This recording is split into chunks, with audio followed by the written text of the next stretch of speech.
Hi guys, welcome back to Geeks Wargaming and welcome to our latest video. And today we're doing something slightly different. We're doing a Q&A video. So a little while ago we did a shout out on our social media channels for some questions in which we would go through and answer them. Now the plan was that Robin would be sitting by the side of me answering the questions, but obviously the current situation that all of us are all going through means that he's at home and I've relocated to my girlfriend's house, hence the reason why the room is slightly different and you might hear dogs barking. But anyway, so yeah, we put a shout out on our social media channel for some questions and we're going to go through and answer them. Now, depending on how well Robin does his filming and how easy he makes it for me to edit, Robin, depends on how smooth this video goes. So the idea is I will ask the question, I'll answer the question, we'll hand over to Robin who will also answer that question, then we'll come back to me and I'll ask the next question. Seamless, but I bet Robin messes it up. We have actually got a little bit of an announcement as well at the start of this video, which is actually really, really cool. Geeks Wargaming are now an official affiliate of Warlord Games. Don't say that after a few drinks. Yes, of Warlord Games, which means there is a link in the description below now for Warlord Games. And if you use that link to buy any hobby, we will get a small percentage back of your purchase. So it helps us out. So if you're going to buy something for Bolt Action or Blood Red Skies, you're going to buy some paint from Warlord Games, and you're going to do it anyway, click on that link and it does help us out massively, because that means we can buy new equipment and we can buy new armies and we can expand the channel and make it bigger and better. So thank you very much, guys. If you could please use that link, that'd be lovely.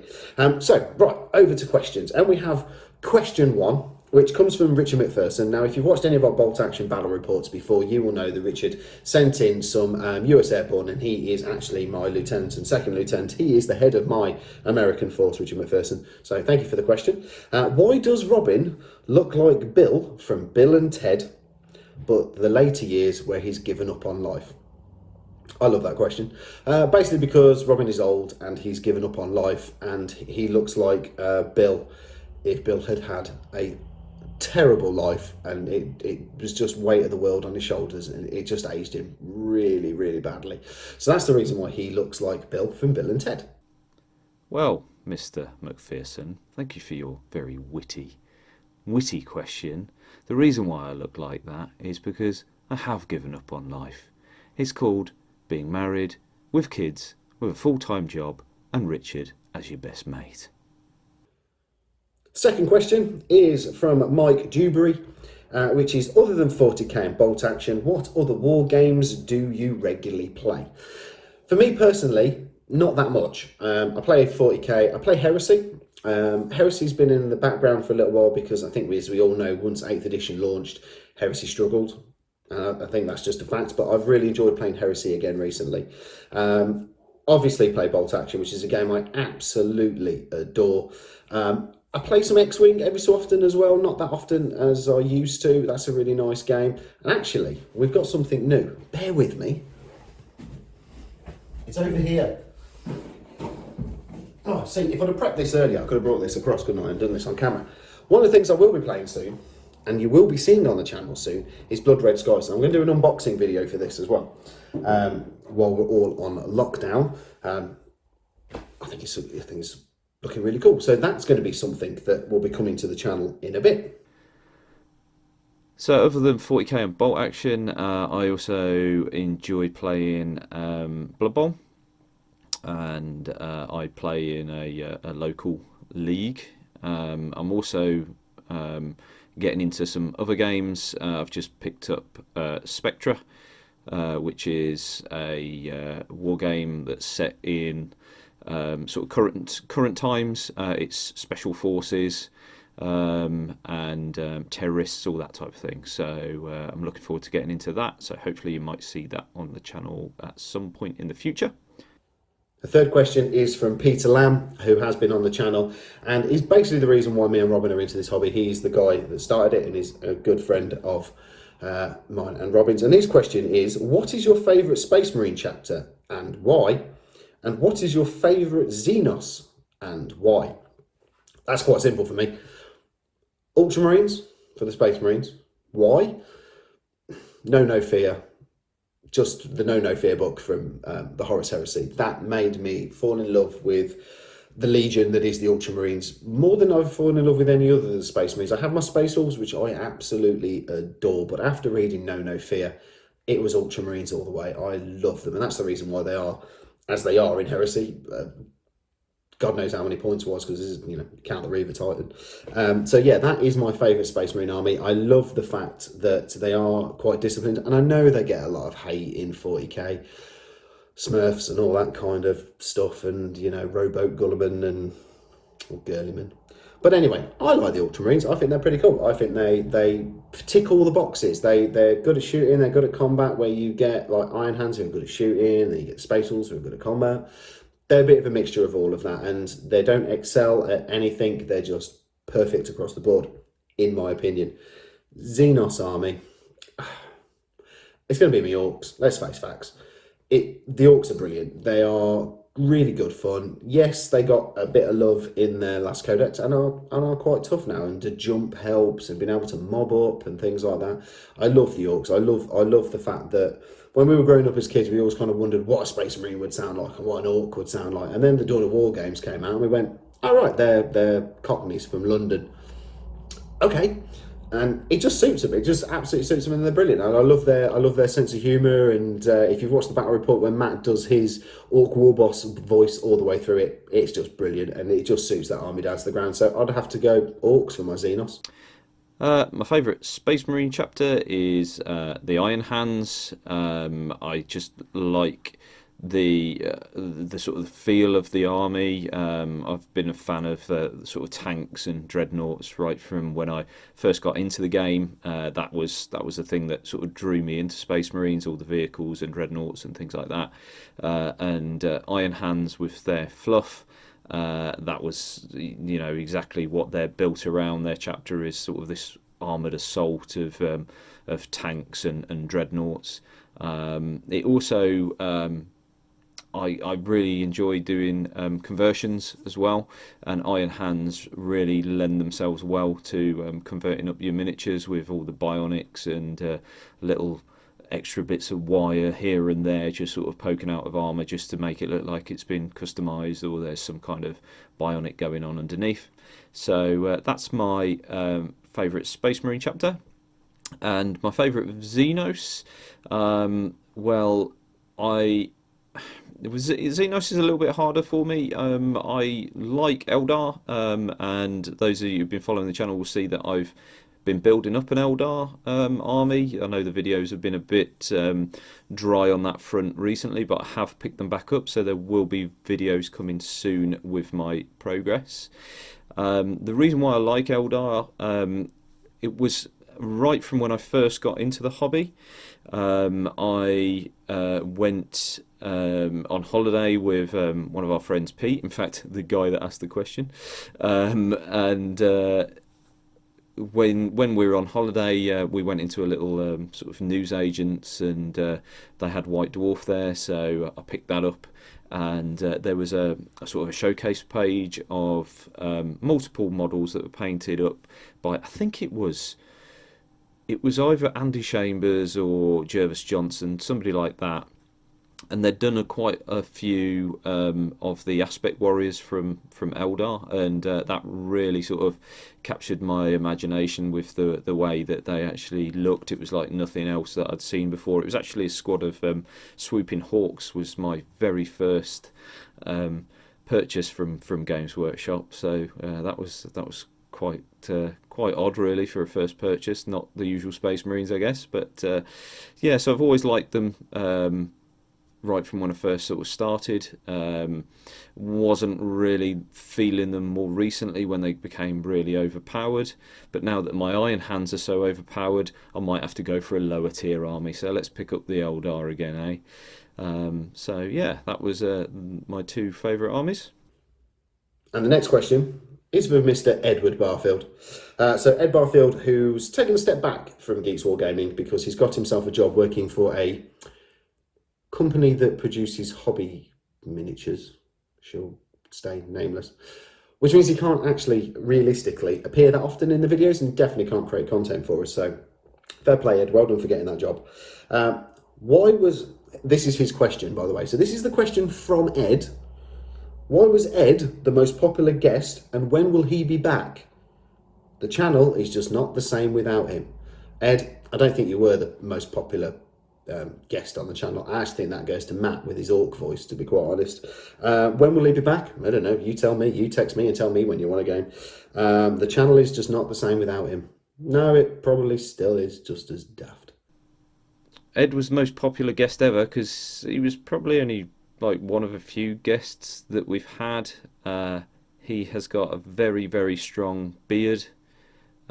He has your traditional look of a Warhammer player, which I think a lot of people can really relate to. He's also quite well known in the hobby. He does a lot of events and things like that, organises Facebook groups and things like that. So a lot of people know Ed. Everyone loves Ed. He's just a nice guy, isn't he? But yeah, Ed, I'm not blowing your trumpet anymore. So that's all you're getting, son. Next question is from Adam Culver. Who do you believe is the next returning Primarch? That's an interesting one because we've obviously got two of the Chaosy Primarchs now. Who do I believe will be the next Primarch? I want to say Leman Russ because Space Wolves. But knowing the fluff as I do, I think might be Vulcan. You know, Leman Russ stripped off and went into the warp in his pants. So I'm not sure it's going to be him. Vulcan, I don't want to say anything just because to spoil anything, but you know, yeah, Vulcan. Or the Lion, maybe, from a loyalist point of view. Let's face it, we could do with another loyalist Primarch, couldn't we? We've only got Gurliman, so we could do with another one. And from my point of view, I really hope it's Leman Russ, so I can add him to my Space Wolves. But more than likely, I would have thought it would be the Lion or Vulcan. I'm going to go out there and say Vulcan. Let's do that. Right, you heard it here first. Vulcan is the next Primarch that is returning, 100% definitely. Not really. Or do we think it could be another traitor Primarch? Could be. I'd love to see Fulgrim. I would absolutely adore to see Fulgrim in his snake form. I really, really, really want to see that. So, who knows who'll be the next Primarch returning? My money is on the Lion or Fulgrim. No, I'll stick with it. Vulcan or Fulgrim. So my money, right, you heard it here first. Lion, Vulcan, Fulgrim, Russ. One of them four will be the next Primarch returning, unless it's Juggerdeer Khan. I think... don't know, I think it's got to be a loyalist, just to sort of balance it out a bit, because obviously we've only got Gurliman at the moment. I'm going to say something maybe slightly controversial here, but I think that we could see some Primarchs come back that we don't expect to come back, i.e.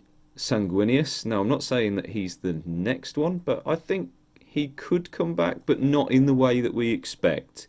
So I've been reading all the Blood Angels novels, and in those there's a lot of sort of a mystery around the Sanguinor, and it's almost hinting towards the Sanguinor is actually the spirit of Sanguinius in that armour, because obviously you never see underneath the helmet.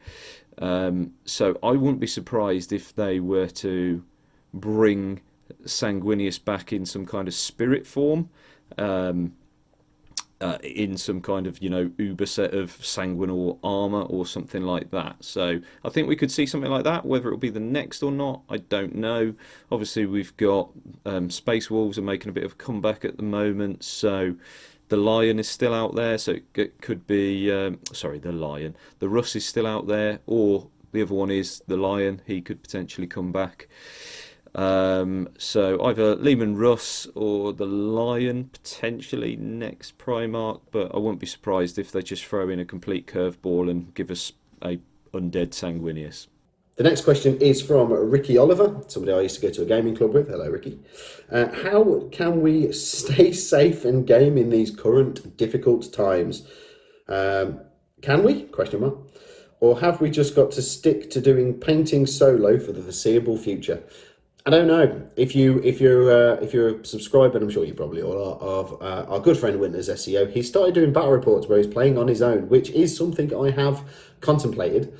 Also contemplated getting my girlfriend involved, which wouldn't happen at all in the millions of years ever. Yeah, it might just be down to solo painting, but you don't actually have to do solo painting. So me and Robin paint most evenings. Let's face it, we've got armies to paint and things to paint for the channel. So we do paint most evenings, and when we do, we FaceTime each other, and then we just sit there and talk and chat hobby while we're doing painting, or we just, yeah, sit in silence. And but hey, at least we're not alone. So modern technology, do you have to paint on your own? No, you don't. So FaceTime somebody who else is doing painting and jump on a chat with them. Hey, drop me a FaceTime, I'll chat with you if you're really that bored. So gaming in the current climate, it is tricky. There are games out there, and there's also some Games Workshop games out there that you could get a hold of, which you can actually play solo. So I have the Execution Force, which was the Assassins game. I originally just bought that because it had the 4 Assassins in there, and they were really cool models.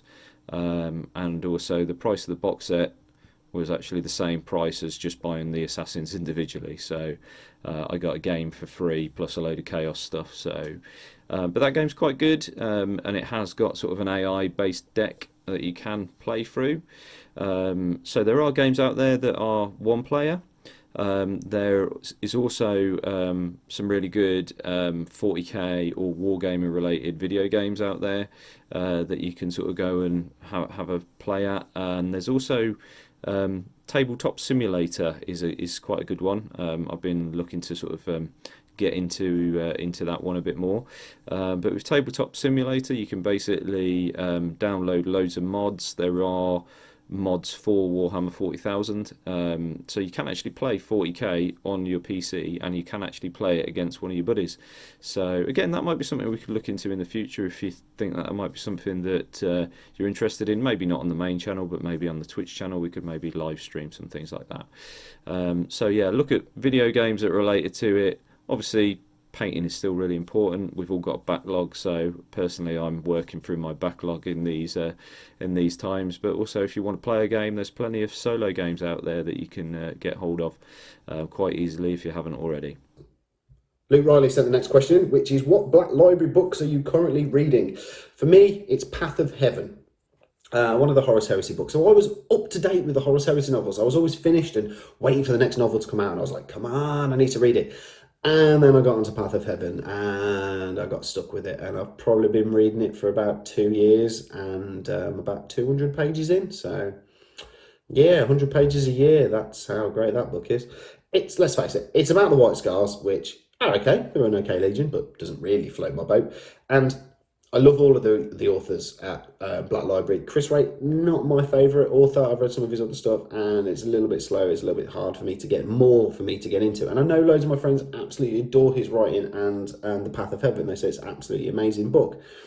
For me, I'm struggling with it to get through it, but I will, and then I'll move on to the next one. So yeah, for me, it is Path of Heaven. Black Library books that I'm reading currently, to be honest with you, I'm not actually reading any at the moment. I'm quite lazy. I do a lot of driving with my job, so I have got a subscription to Audible. So I am currently, well, I am just about to start the Beast Arises series. I've got all of those sort of downloaded. I've also been working my way through some of the Horus Heresy ones. I did read all the Horus Heresy ones up to, it was probably about, I can't remember, it's probably about 13 or 14 books I read, and then I've just sort of kept going with some audio books.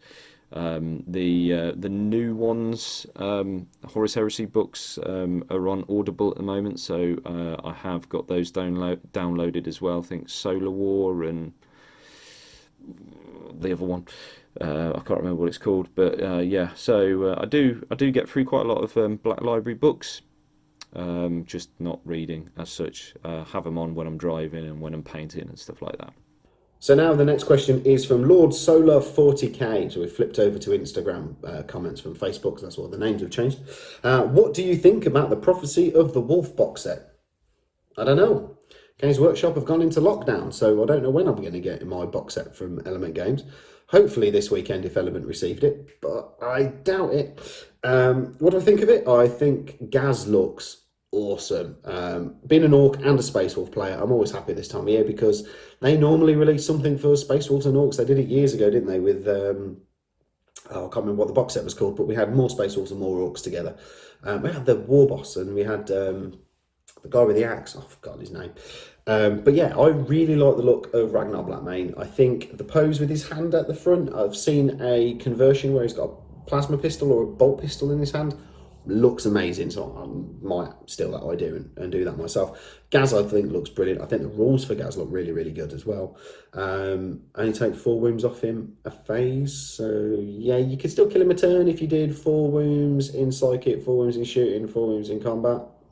Odds of that though, you can't take a pain boy with him. I've seen loads of people out there going, oh, I'm going to run a pain boy next to Gaz. You can't, he's not infantry. So there's that idea out the window. But there is something called a medic squig that I think will work with him. So I'll have to have a look at that stratagem, see if that works. Ragnar's rules, really nice as well. I think they work well. I wasn't going to turn my Space Wolves into Primaris. I probably will now, which is really annoying.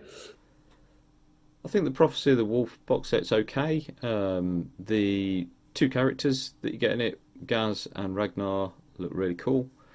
Let's face it, everybody that's picking up that box set is basically picking up for those 2 characters. Should they have released those 2 characters separately? Probably. Would people have then bought the box set? Probably not.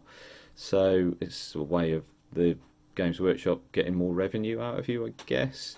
The extra units that you get in apart from the characters aren't too inspiring. I would have preferred maybe more of a theme to the force.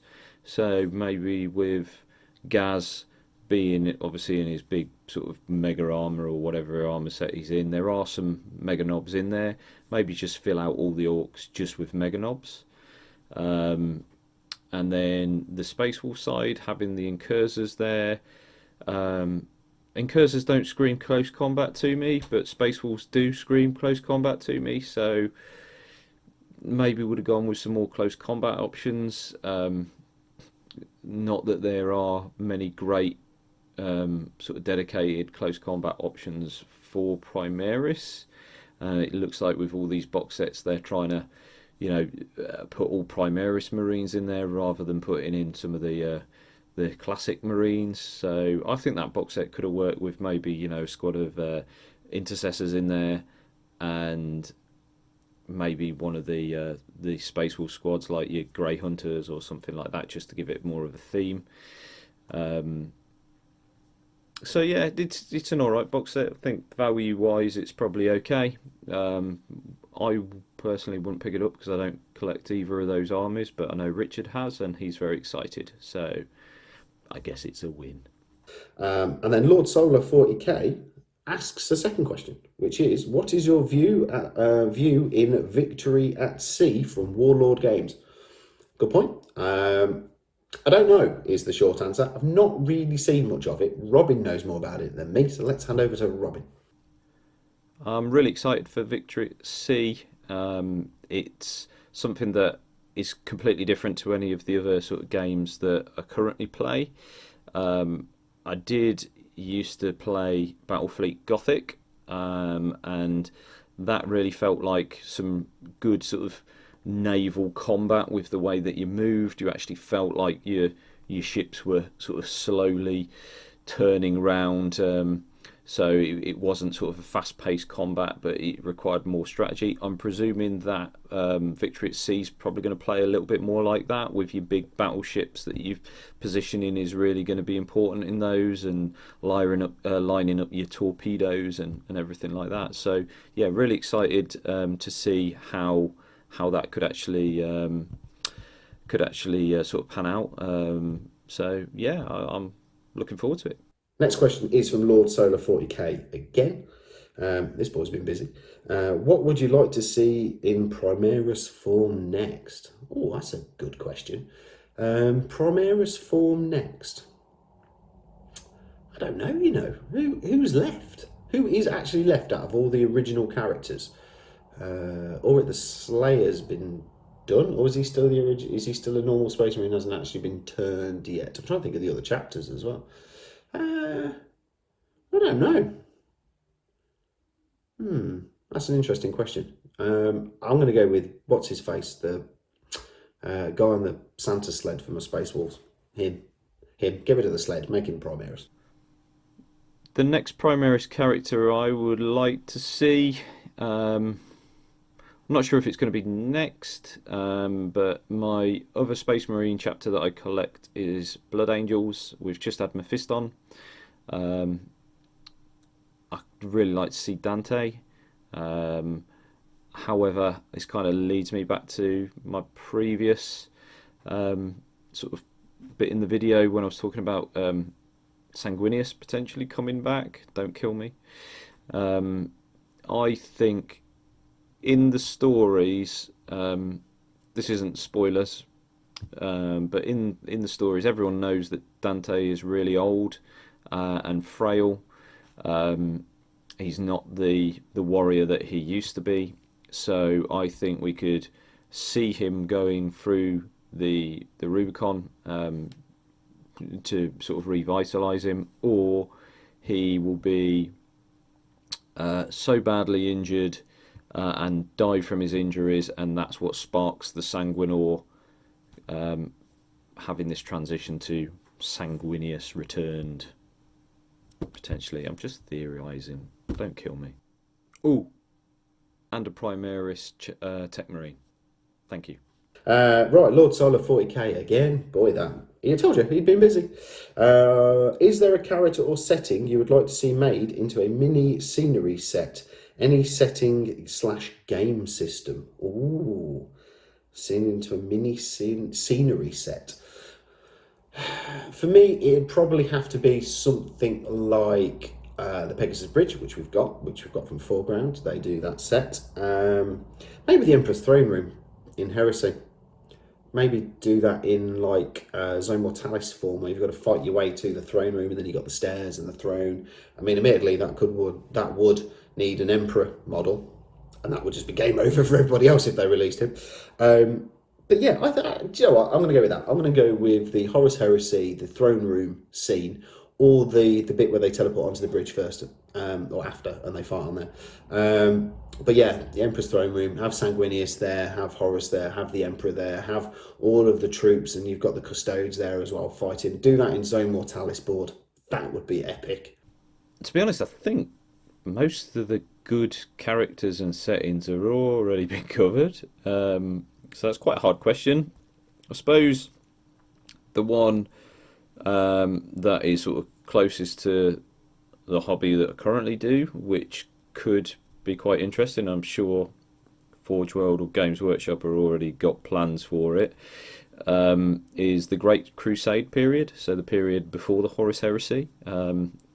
There was lots of sort of expansion throughout the universe, reclaiming humanity, lots of interaction with alien races that we don't see in the current game, and the reason for that is because the Imperium went round and eradicated them all.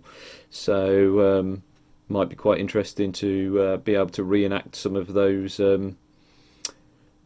exterminators, I guess. The next question is from the Johnsonator.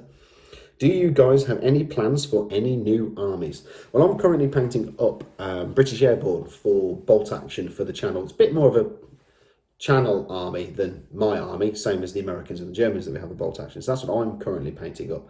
I need to retouch my Drukhari again. They've kind of slipped a little bit, and I need to pick them back up. I'd love to do Necrons for 40k. I have to admit, I've always wanted to do a Necron army. I like the look of their minis. I like the idea behind them, and I've always quite liked doing them, or a Tyranid army.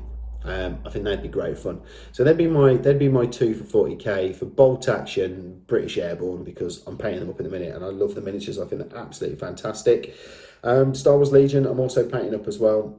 So I've got some of the Empire painted up, and then I'm going to move on to the Rebels. So for new armies, Legion, Empire, bolt action, British, 40k, Necrons or Tyranids, and 30k I'm going to go Space Wolves, because I'd love to take my Space Wolves into the Heresy, and I am doing that. If you're watching the Road to Prospero videos, I am very slowly starting to build up that army. So plans for new armies, yes and no. I've got a lot to do. As I said, I'm working on Eldar at the moment, so I want to get those ready to be a sort of a 1750, 2000 point force, which I'm pretty much there, to be honest with you. But I'd like to still expand that force, and I think we might see over the coming months, years, as they've given us plastic banshees, we might see plastic aspect warriors, and that would be really cool. And if they were to release plastic aspect warriors, I'd just have to add those all into my Eldar force, because, as I said, that's what I started with. So I'd like to revisit those when they have nice shiny new models. I'm also trying to update my Blood Angels force. I have a few Primaris units in there, but it's mainly classic Marines. So I would like to revisit those and add in some of the newer stuff. But also, I think I could probably do with another sort of Xenos faction, or potentially Chaos. I do quite like the idea of doing Chaos. I've always flirted with the idea of putting together a Chaos army. Never really sort of got round to it. I did have a Death Guard army completely bought at one stage, and then before I even painted it, I got rid of it all and bought Imperial Knights instead. There you go. I have been collecting a lot of Horus Heresy models, which I haven't really done anything with. So I have been looking at those more recently, and with Richard going down Space Wolves route, with what I've been collecting, it would make sense to maybe go down the Thousand Suns route. I think that could be quite good. They've got quite a few really nice looking unique units, but from reading through the Horus Heresy novels, I really like the word bearers in the story, so I quite like the idea of doing a word bearers force. But equally, as I said, I do collect my Blood Angels, so I could do Blood Angels 30k, because they've just had a lot of new units come out for the Horus Heresy. So yeah, quite a lot that I want to do. Realistically, I think the next thing I'm going to do is complete the Eldar and work on the Blood Angels. I have also got some Titanicus stuff which I'm going to be working on as well. So they're probably the three newer armies that you're going to see, well, additions to, shall we say, and then the other things are probably a year or so down the line, I would imagine. The next question is from the Hobby Armour, and this is actually a really good question. What do you guys prefer when it comes to painting miniatures? More of a historical and realistic representation, bolt action, or the creative freedom of fantasy/science fiction styles? That's actually really good. I really like that question. I think that's really nice. I'm really enjoying painting up those bolt action British Airborne, the Red Berets. I think they're absolutely lovely miniatures to paint up, and I'm really looking forward to getting them onto the battlefield. I've obviously done some of the American Airborne as well. I quite like that. You kind of have to stick, don't you? When you're doing historical, you kind of have to stick to the guided paint schemes, because it's historical. You don't want a bright yellow beret for a British Airborne. It's going to be red. So you can't deviate from that. So you're kind of set and structured down that path. But saying that, I love painting up 40k. But if you look at the armies that I've collected, which is the Space Wolves and the Ultramarines for Loyalists, I'm structured and I'm regimented, and I've got my rules set, because Ultramarines are blue. Yes, okay, you can change the colour of the trim depending on what, part of the chapter they're from, or company they're in. But they're set guidelines and rules, and you probably don't want to deviate too much from them. But I mean, originally, I set up, when I first got into this hobby when I was 12 or 13 years old, which is a lifetime ago, which is Peter Lamb's fault and Robin's fault. I started collecting Space Marines, and I looked at them, and I'm a big Star Wars fan. I am a massive Star Wars fan, and I looked at them and went, Stormtroopers, they look like Stormtroopers. Noisy, noisy. They look like Stormtroopers. So I painted them up white and black. And I like the fact that I could do that. And Robin and Peter literally took the mick out of them for absolutely ages. The Intergalactic Bum Marines, they were called, according to those two guys. They wasn't. They were called the Brotherhood of the Emperor, which is a much better name. But yeah, so I like that freedom. I like the fact that you can create your own chapters and you are free to go off and do your own paint schemes and do all that. So I do like that style. But when I pick my Orcs and my Space Wolves and my Ultramarines and my Chaos and everything else that I've ever painted up, you kind of set within a set guidelines because you're following a existing chapter, but you have the freedom to create your own, and I like that. I tend to like both styles. The historic stuff, not so much from the infantry, but the tanks for bolt action, I really like to paint and do all the weathering, and I use lots of different techniques which I don't use on my 40k models. My 40k models, as you've seen, they're pretty sort of clean painted, whereas in bolt action, when I do the tanks, I put a lot of pigment on there and different types of enamel weathering products as well. So I just like the process of that. But with the sci-fi and fantasy, it does give you that that ability to be slightly more creative and just make your own sort of models up. Like I said, with my iron hands, I can do a lot of conversion work on them, and I really like doing stuff like that. So I kind of like painting both styles really, but for different reasons, I guess. Next question is from Big Ape Studios. What are your top 3 tips / tricks for a new painter? And he also sends in, what are your top 3 tips or tips for an experienced painter? So I'm going to touch on the new painter. Take your time. That's probably going to be the easiest thing that I can ever say. Don't rush.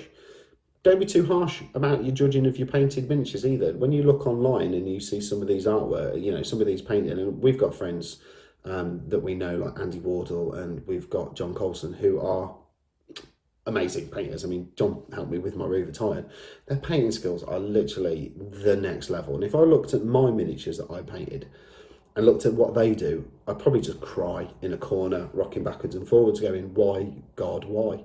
But don't try not to do that. Especially with social media nowadays, you look at all those painted miniatures that people are putting on. Some of them are absolutely stonkingly beautiful. If you compare yourself to that, you're always going to be disappointed with your level of standard. Be happy with the work and the paint and the effort that you have taken with that miniature. Always be happy with the end results. And then my third tip for a new painter is always try and learn new techniques. So for me, wet palette, that's probably a new technique that I'm learning at the moment. And I've been painting for years and I've never touched a wet palette. And it is quite daunting to actually go, right, okay, I've been painting for years, I've got my style down, I know what I'm doing, and then throw a new element in. So if you are a beginner painter, take your time, be happy with your results, learn some new tricks and tips. Basically, use YouTube. There are some amazing painting videos out there on how to do, and Games Workshop doing them themselves, and of course Mr. Duncan Rhodes has set up his own YouTube channel as well. Use your washes, use your contrast paint. They're there to help, and they do help, and they are a massive advantage, but just take your time. My top 3 tips for new painters are thin your paints, or use a wet palette to keep your paints nice and able to flow on the miniature, which is why you thin your paints. Tip number 2 is to try and use a slightly larger brush than you think you should be using. So when I first started painting, I'd have a fine detail brush, and I would paint absolutely everything with a fine detail brush. Obviously it took me absolutely ages. You really sort of struggled to get the paint down in the consistency you needed and everything like that. As I've got older and more experienced, I use my sort of go-to brush is the the medium layer. That's probably as small as I go. You can get a decent tip on the end of that brush. If you look at the end of the brush, they're generally, the tip of the brush is the same size, whether it's a fine detail brush or a layer brush, anything like that. You can work with even for sort of eyes and things like that. The difference with using a slightly a larger brush is if you have a wet palette or you've got well thinned paints, then your brush, you can load up slightly more paint so you're not returning as frequently.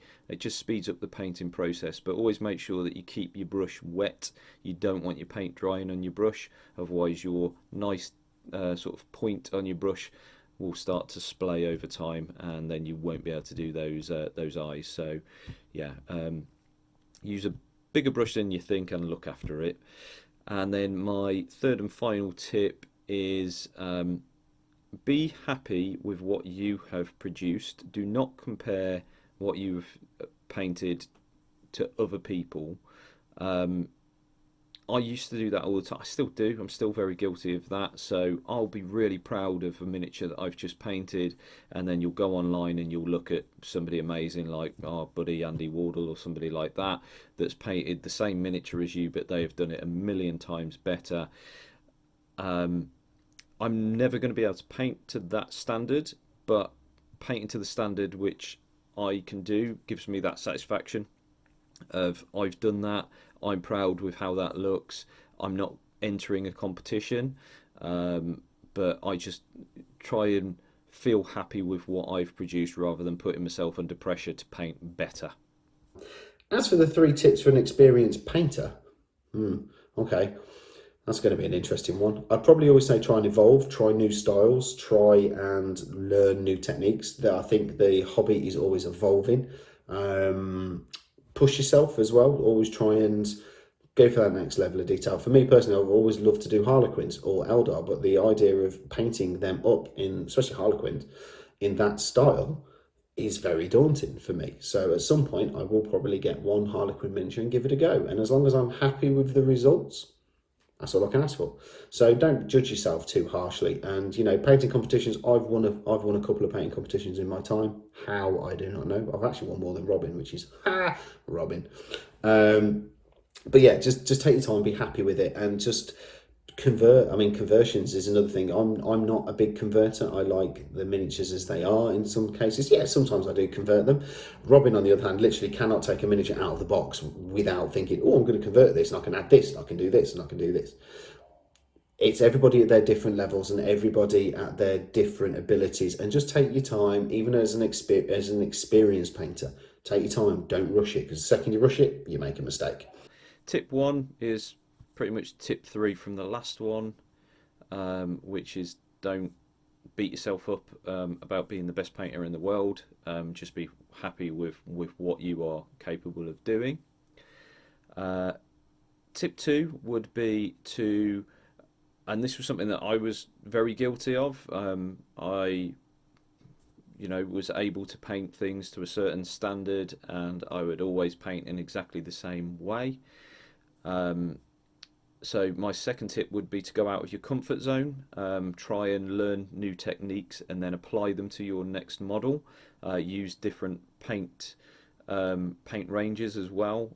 If predominantly most people watching this are probably going to be involved in 40k or Games Workshop, so you've probably got all the Citadel paint range. There are other paint ranges out there as well, which are well worth having a look at. I only really experienced that more recently when I started painting up a lot more bolt action and started going into some of those weathering products and everything like that. So go out of your comfort zone, use different products, use different techniques. And the last tip that I have is similar to the first tip, but it's not be too judgmental. If somebody comes to you with their miniature and they're really proud of it, don't turn your nose up at it.